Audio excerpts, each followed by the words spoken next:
Hollywood Today Live. Remember, you can always see the celebrity interviews we do here on the show. Just subscribe to our YouTube channel. That's Hollywood Today Live, one word. That's right. And today's guest is no stranger to scandal, especially when that Scandalous, ABC's hit Thursday night series. Take a look. You are always going to be Senator Grant's disappointing boy, Fitz. She is always going to be the formidable Olivia Pope. Don't use the person that I made to make you into a man. You're a boy. You don't know anything about me. Sadly, boy, I know everything about you. Yes, he does. Give a hand to the Emmy Award-nominated Joe Morton. Yeah. How are you? How are you? Good to see you again. Wonderful. I didn't know what clip they were going to show, and I'm glad they chose that because it actually is the first question I wanted to ask you. Okay. These monologues, when you get these monologues that you're so known for, do you just salivate, or how do you break down one of these? Because you've had some epic ones. Yeah. The You're a Boy is one of my favorites, Yes. but you've had some great ones. How do you tackle them? Well, the beginning is there are 5 questions I always ask for each monologue. Who am I? Where am I going? Who do I expect to meet? And the last 2 questions are the most important. What do I want?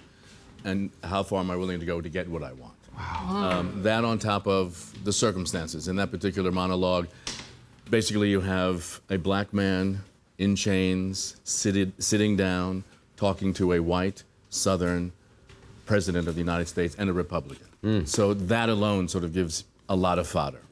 Wow. Well, all I want to know is, if you had some lovely children, would you be that father? Would you be that guy? Because I don't Well, think I have 3 children, and no, I am not that. You're not You're that not guy? that Okay, I'm just saying, I'm like, would you interrogate your daughter's boyfriends like that? Not like that, no. Okay, no. put another way you would. But you What do you interrogate. Well, no, I mean, you know, a good father, you don't interrogate your daughter's boyfriends. You sit down and have a conversation with them, but, you know, what you want to do is teach your children, 1, how to make choices about who to be with, and then 2, sort of have a conversation with those choices to see what's going on. Well, on the show, you obviously play Olivia Pope's father, Rowan, and you, towards the end of last season, you lost B613. Right. And then you kind of make a play to get it back, which you do, but in order to do that, you have the president's teenage son killed. I don't have him. Well, yes. I I engineer the. he's no yes. longer Orchestrated yeah, this in the situation. picture. Right. When you got that script, when you found out that's where the story was going, because I know Shonda Rhimes, she's brilliant, but you Right. guys don't get a lot of information before you actually get the information. We get no information Exactly. until we get the information. So when you read that, how did you feel about that plot twist? Well, I mean, what was great was, 1, I found out, yes, I sort of have manipulated this entire thing and I got what I wanted. And 2, I kind of went along with the revenge idea. So yes, he has defiled my daughter, and for that he had to pay. So as he doesn't mess around.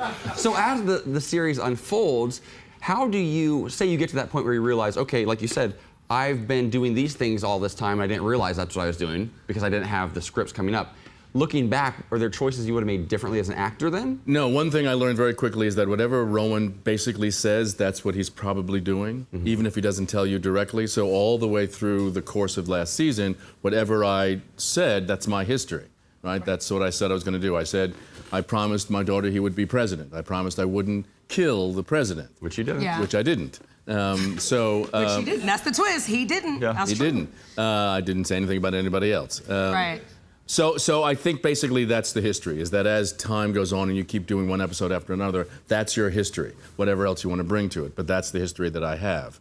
And that's what sort of informs what's going to happen in the next script. So, I mean, you know what happens for us at table reads is we're probably like all of you when you watch the show, right? Everybody's Like yelling. this? No. Everybody's yelling and screaming and pointing and going, oh my God, you have to do that. God. All of that's going on. So that's our introduction to the script, and everybody goes to work. Yeah, well, I know you have some rabid fans.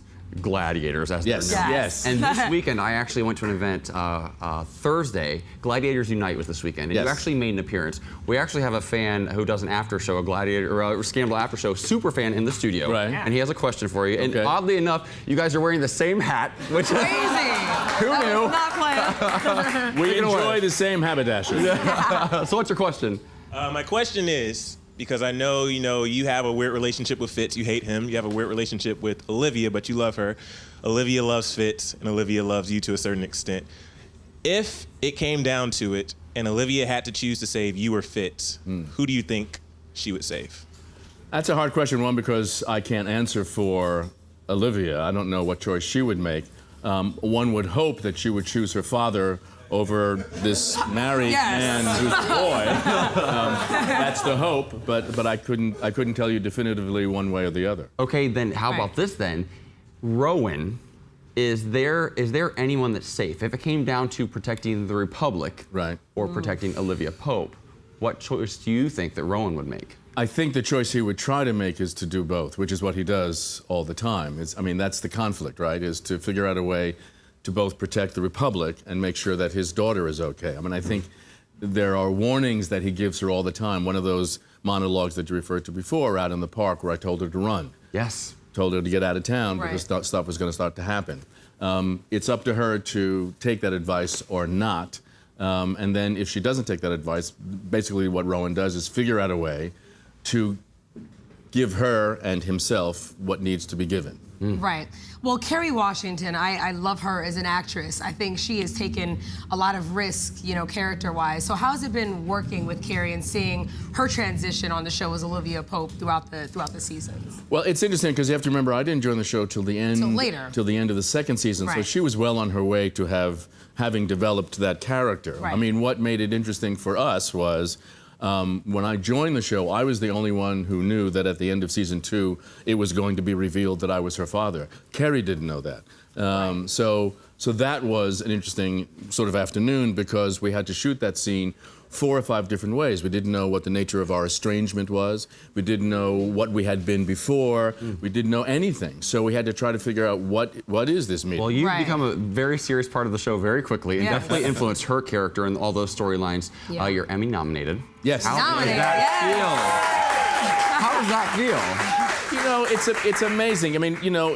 For me, I was never one of those actors who thought, I want to be an actor so that I could get an Even the award. fire alarm's cheering for you. They're agreeing for you. Raise the fire. It's called agreeance, exactly.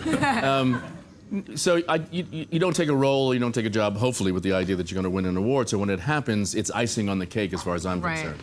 And it's just great because in this particular case, it's your peers who are voting, and that's wonderful. Well, we're rooting for you. Well, we love Scandal. Gladiators around the world love Scandal. So make sure you tune in September 25th to ABC. And Joe, good luck. Thank you. The Creative Arts Emmys, August 16th, guys. Right, and next, the controversy over the baby Jay-Z lookalike that has conspiracy theorists running wild. Don't miss it. It's up next.